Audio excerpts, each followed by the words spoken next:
Ito yung mga humulas at nalaglag sa cupcakes. O, diba? For the ulit talaga ako. Very wrong.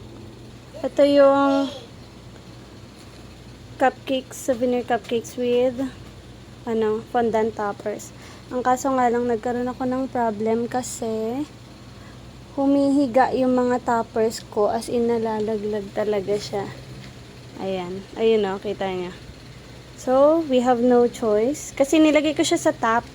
Dapat pala sinandal ko lang siya sa icing tulad ng ganito. Ayan, lesson learned. Very wrong.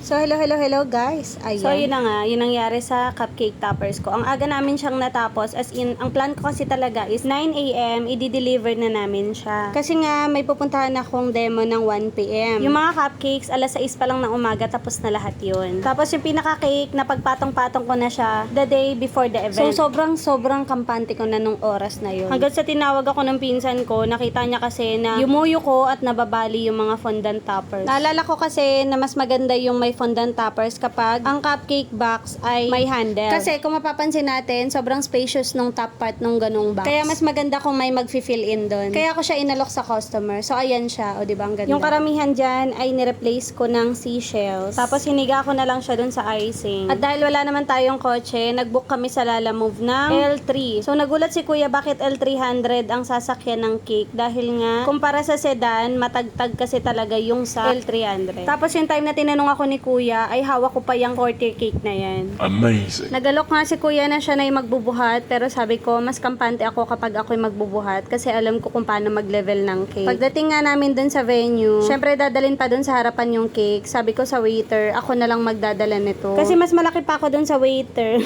At dahil nga sa L3 ako nag-book, syempre, in-expect ko na magkakaroon ng damage. At super nakaka-proud kasi 4th year all edible. Tapos naibiyahe ko through Lalamove L300. O diba? Nagkaroon ng minor sira, syempre, naglaglagan yung mga pearl, tapos nagkaroon ng hiwa sa likod kasi yun yung dugtungan ng fondant. Pero all in all, nagandahan talaga ako sa kanya. So, ayan. Thank you, Miss Jen, for trusting. So, ayun, balikan natin yung kwento. Dapat 9 AM nakapag-deliver na ako. So, estimated ko mga 10:30 or 11 nasa biyahe na ako papuntang SJG para naman dun sa demo na atenan ko. Ang kaso nga lang, nagkaroon talaga ako ng aberya. May ganun talaga no? Yung tipong nakaset ka na sa mga plano mo. Kaso nga lang, masisira talaga at masisira dahil nga sa mga unexpected na happening, ganyan. Grabe pa nga nung nakikita kong nakahiga na yung mga tiles. Tapos yung iba putol talaga. Sabi ko, bakit? Anong mali? Doon ko na-realize na sobrang nipis pala ng pagkaka-flatten ko sa fondant, which is mali pala yun. O siya, so ito na nga lahat ng orders ko nung May 4. So, thank you for watching. Yun lang.